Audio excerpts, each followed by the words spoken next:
picture this. It's 1947. Right. And the devastating dust of World War II has, barely even settled across the globe. Yeah, the world is just utterly exhausted. Exactly. Everyone is bleeding. They're grappling with this unprecedented horror of atomic weapons and just, desperate for a lasting peace. Oh, absolutely. And yet, against literally all conventional logic, an absolute behemoth of a military armada is just charging headlong into the freezing, desolate, totally unforgiving wasteland of Antarctica. It's wild to even picture. Right. We are talking about 13 massive warships, 33 military aircraft, submarines prowling beneath the ice, and like 5,000 heavily armed American troops. A passive deployment. And the official story, the one handed to the public and printed in newspapers from New York to L.A., was that this was just a simple, harmless, scientific expedition. Like counting penguins, basically. Right, exactly.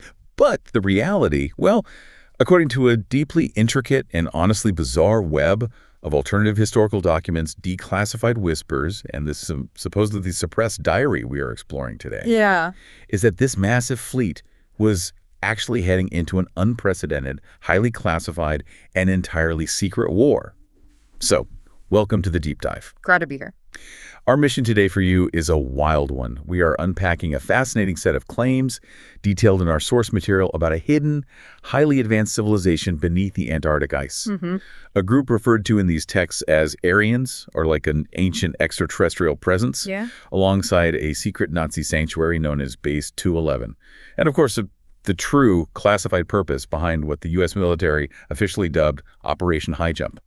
Yeah, and before we get too deep into the ice here, it is really crucial to establish some operational ground rules for our discussion today. For sure. Because the sources provided for us to analyze, they contain some highly provocative, really fringe historical claims. Oh, yeah. Very fringe. Right. We are dealing with narratives involving secret Nazi bases, ancient advanced civilizations, alien tech, and, massive multi-generational government cover-ups. The works. Exactly. So to be absolutely clear to you, our listener, we are not taking a stance on the factual accuracy of these claims. Right. Nor are we endorsing the political or, esoteric viewpoints presented in these texts, because obviously the ideology of the Third Reich was horrific and the occult myths they appropriated are historically toxic. Totally.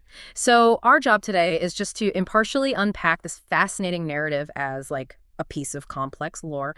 We're going to examine the theories, the timeline, the pseudoscience, and just the sheer scale of the story exactly as it's presented in the provided source text. Just really exploring the architecture of the specific historical mystery to understand why this mythos endures. Exactly. Okay, let's unpack this because to even begin to understand the logistical paradox of why the United States would send a literal invasion force to Antarctica in 1947 under this guise of counting penguins. Our source material tells us we actually have to rewind the clock almost a decade. Yeah, we really do. We have to look at 1938, right before the outbreak of the Second World War, and this German ship called the MS Schwabenland. Yeah, so on December 17th, 1938, the MS Schwabenland departs Hamburg, and it's heading straight for the southern continent. Okay.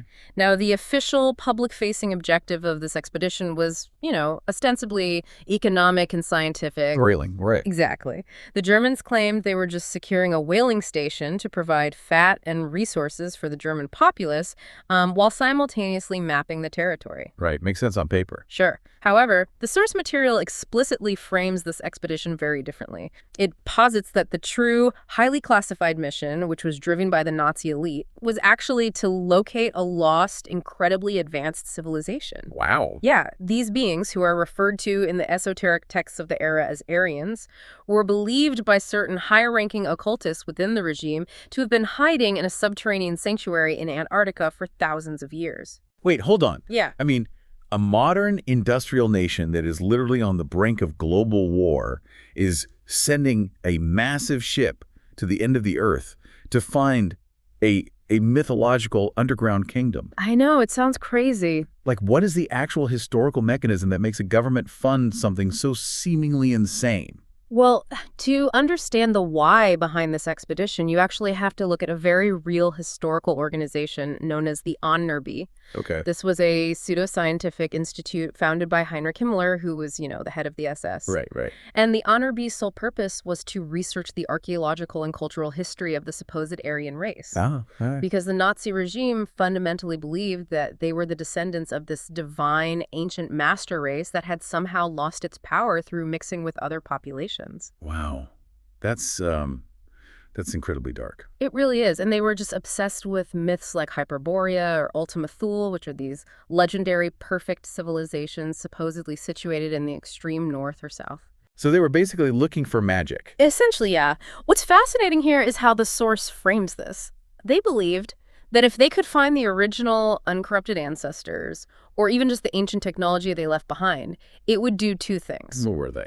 Well, first, it would legitimize their horrific racial theories, and second, it would provide them with supernatural or, highly advanced technological advantages in the coming war. Okay, I see. So while sending a ship to Antarctica to find aliens sounds absurd to us, within the twisted internal logic of these SS occultists, it was actually viewed as a vital strategic objective. That is just wild. So they take the MS Schwabenland down there, and the scale of what this German team supposedly accomplished is just staggering. Oh, yeah. Like the text notes that they utilized these Dornier Wall flying boats. Right, those massive seaplanes. Yeah, these huge planes that they literally catapulted off the deck of the ship to just map hundreds of thousands of square miles of the continent over, 3 weeks. It was a massive undertaking. And they drop thousands of these metal swastika darts across the ice to, stake their territorial claim, calling the region Neuschwabenland. Right.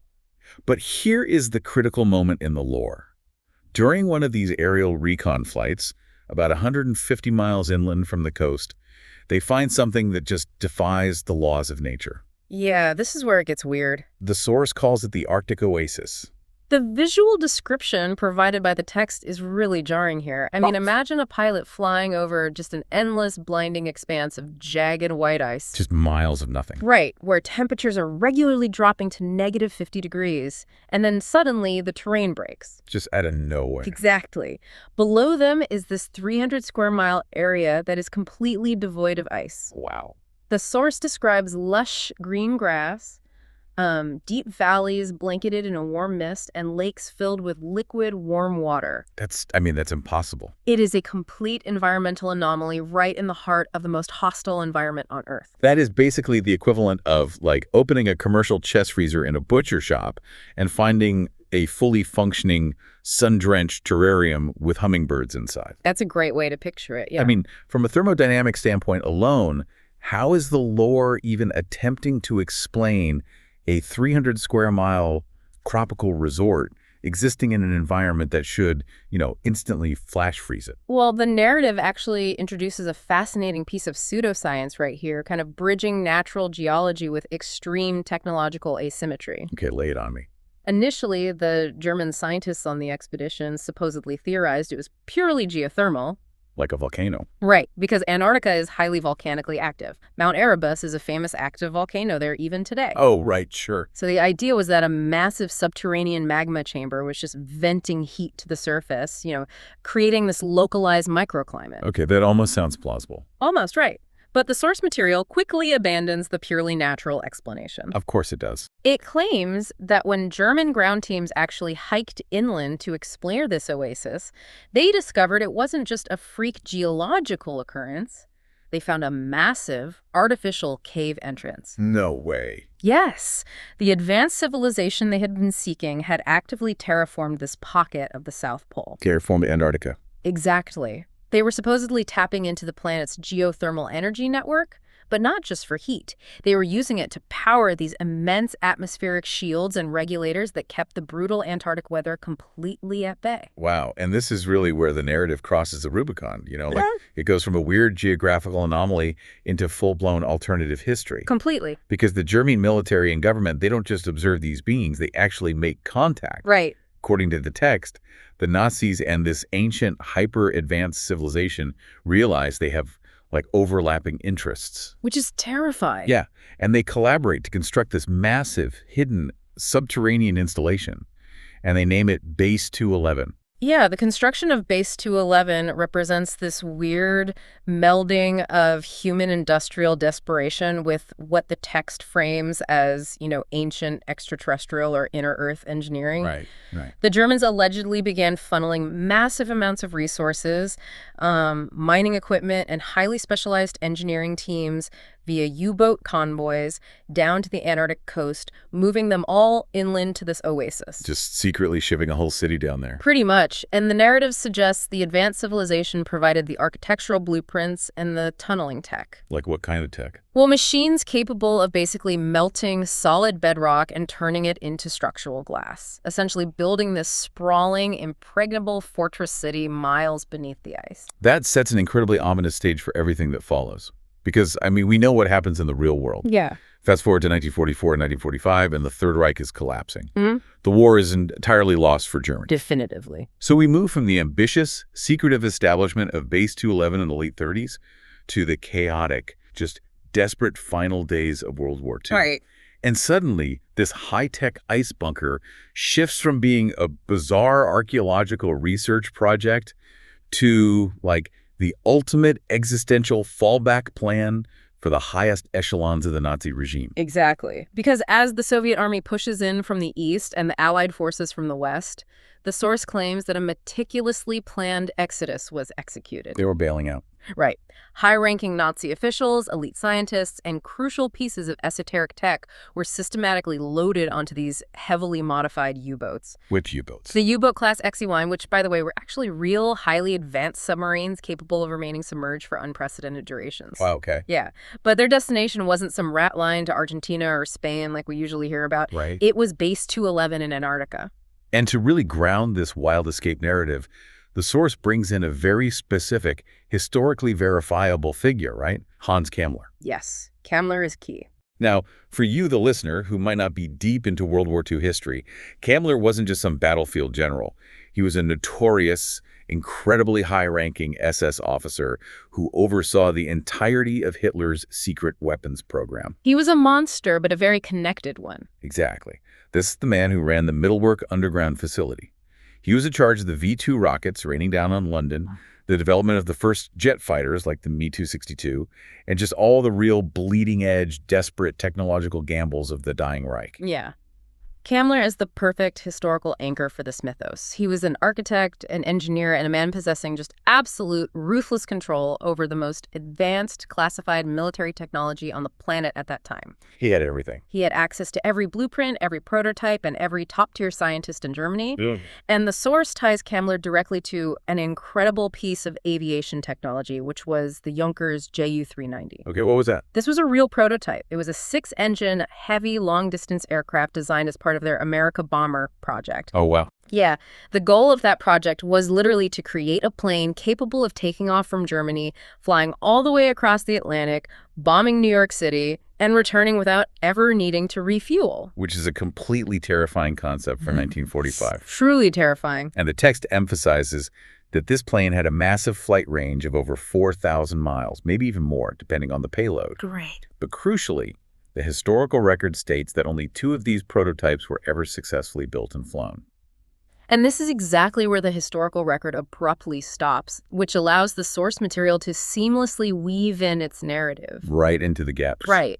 Because in April 1945, as the U.S. military is hunting down these high-value targets, Hans Kammler completely vanishes. Oof. Gone. There is no body. There is no verifiable record of his capture or his death. He simply disappears off the face of the earth.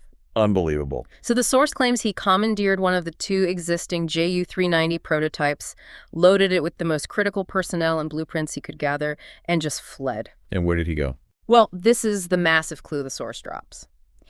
Utilizing classified Allied tracking documents, the text suggests Kammler's last suspected location was heading south, out over the Atlantic, straight toward the Antarctic Ocean. See, it is an incredibly effective narrative device. It really is. Because the vanishing of Hans Kammler is a genuine historical mystery that historians still debate today. Yeah, they still don't know for sure. So the source uses that real-life vacuum of information to anchor its wildest claims. Yeah. It gives you a verifiable historical fact. A man in charge of advanced weapons goes missing with an ultra-long-range aircraft. Right. and uses it to build credibility for the unverifiable claim that he successfully navigated to his secret alien base in Antarctica. It creates this bridge of plausibility. If you, the listener, accept the very real capability of that JU-390 and the very real disappearance of Kamler, Which you kind of have to. exactly, then the leap to Base 211 feels a lot less like fantasy and a bit more like suppressed history. And the narrative immediately accelerates the tension here. Shortly after Kamler vanishes down south and the war officially ends, this terrifying breadcrumb trail begins to light up for Allied intelligence. What kind of trail? The source details how strange, unidentified flying objects start appearing in the skies, specifically concentrated over South America, the southern Atlantic, and eventually globally. But these aren't just your standard mysterious glowing orbs, right? No, not at all. The reports detailed in the text claim these craft bear explicit, unmistakable swastika symbols painted right on their metallic hulls. Yeah. And for military intelligence in the late 1940s, that is a catastrophic detail. I can't even imagine. The text notes that these sightings didn't just cause a mild panic, they sent absolute shockwaves through the highest levels of the American military establishment.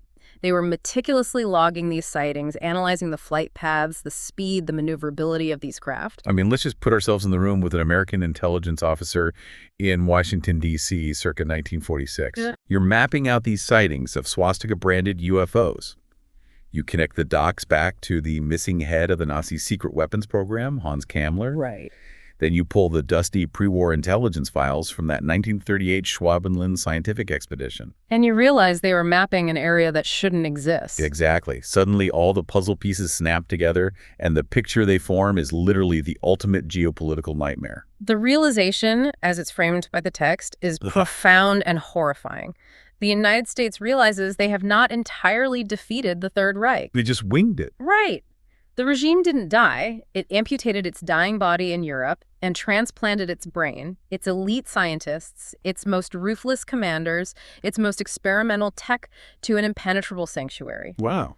The documents from the 1938 expedition allegedly provided the proof of Base 211 and the alliance with this advanced civilization. So they know they're out there. They know. And the U.S. military concludes that the surviving Nazis are not just hiding in the ice, they are actively utilizing advanced, non-human technology to perfect their weapons, rapidly bypassing decades of conventional research. So the narrative just entirely shifts the paradigm from, victory to existential dread. Completely. They are preparing for a future unstoppable global strike. It's like believing you have finally won this grueling, years-long war. You've signed the peace treaties, you're demobilizing your troops. Yeah, everyone's going home. Yeah, and then intelligence confirms the enemy leadership has actually retreated to an untouched